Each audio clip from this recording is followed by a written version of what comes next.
Alright, so today we're going to look at evaluating algebraic expressions. Let's just start out by reviewing some vocabulary. So first is a variable. A variable is a letter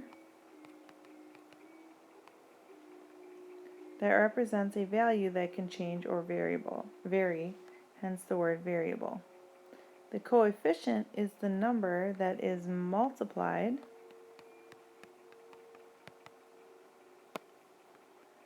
by the variable. So here we have the variable term 30n. 30 would be our coefficient,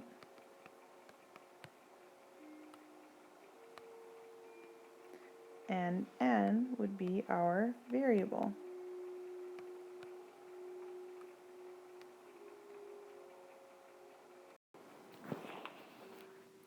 Alright, so an algebraic expression is an expression with numbers, variables, and the operations between them. A constant is a number by itself an expression because its value does not change. And then basically what we're doing with this is we're evaluating the algebraic expressions, in which case we substitute a given value for the variable and then find the value of the resulting numerical expression. One thing to keep in mind when we're doing this, even though we just viewed it, is that you need to make sure that you are utilizing the order of operations.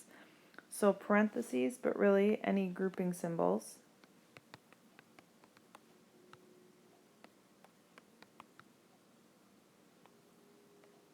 Then exponents, then multiply and divide from left to right, and then add and subtract from left to right. So let's look at some examples. We're going to evaluate each expression for the given value of the variable. First one's pretty straightforward. What we're going to do is we're going to take out x and x minus 5, and we're going to substitute in what x is equal to, so in this case 12. So this simply becomes 12 minus 5. There's a single operation, so we just do 12 minus 5.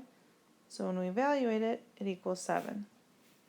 On our next one, we have 2y plus 1. Well, remember that this actually becomes 2 times the value of y, which is 4, plus 1. Follow order of operations. We do 2 times 4 first, which is 8, plus 1.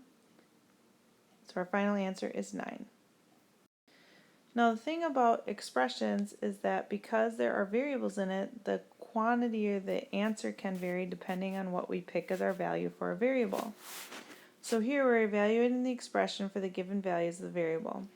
In this case, 5, 6, and 7. So first we're going to go ahead and substitute in our values. So this becomes 6 times 5 plus 2 minus 4. Parentheses comes first, so it's going to be 6 times 7 minus 4.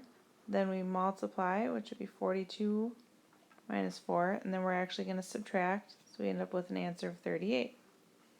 So now why don't you go ahead and pause the video and try the same thing for 6 and 7. So now we have 6 times 6 plus 2 minus 4. So then we have 6 times 8 minus 4. 48 minus 4, or 44. And then we have 6 times 7 plus 2 minus 4, which becomes 6 times 9 minus 4, or 54 minus 4, which finally becomes just 50. Alright, so here's your chance to try them out again. Pause the video and try these two problems out. First we have x plus 5, where x is equal to 3. So it becomes 3 plus 5. So our answer is just 8. 4 times 11 plus 1. So it becomes 44 plus 1. And our final answer is 45. We can also have examples of expressions where there are more than one variable. We treat it the same way, we just have to make sure we're keeping track of which value is going in for which variable. So here we have 4 times x and then 3 times y. So 4 times our x would be 4 times 2. plus 3 times our y, which would be 3 times 1. Multiplication is going to come first, so it's going to be 8 plus 3. So our final answer is 11. Same thing here with 9r minus 2p. So we have 9 times our value of r, which is 3, minus 2 times our value of p, which is 5. 9 times 3 is 27. 2 times 5 is 10.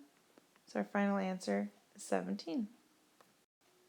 Alright, so now this is your turn. So go ahead and pause the video and try these problems out on your own. Here we have 3 times 3 plus 2 times 4. 3 times 3 is 9. 2 times 4 is 8. Final answer, 17.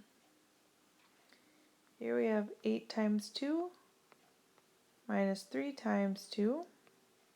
Now here we look that both of our values end up being the same. 16 minus 6, so our final answer is 10. Now a lot of times expressions, we use them because we use them as ways to shortcut or give us information in formulas so we can figure out missing quantities. For example, 1.8 times C plus 32 can be used to convert the boiling point temperature from degrees Celsius to degrees Fahrenheit.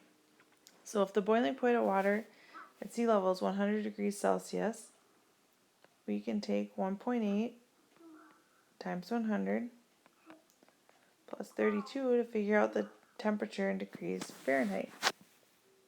So this becomes 180 plus 32, which after you take 180 plus 32, you get a final answer of 212 degrees Fahrenheit.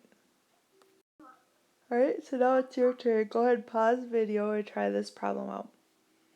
So here we're comparing again to record the highest recorded temperature in Sevilla, Spain, which is 50 degrees Celsius.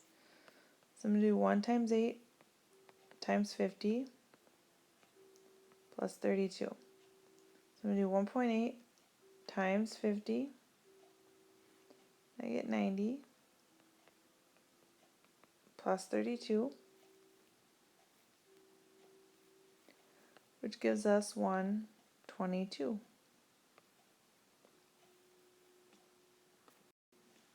Alright, so for the lesson quiz, I want you to go through, figure out these problems, and then you can actually go on to Edmodo and submit your answers as kind of a quick check-in. So make sure you do that today.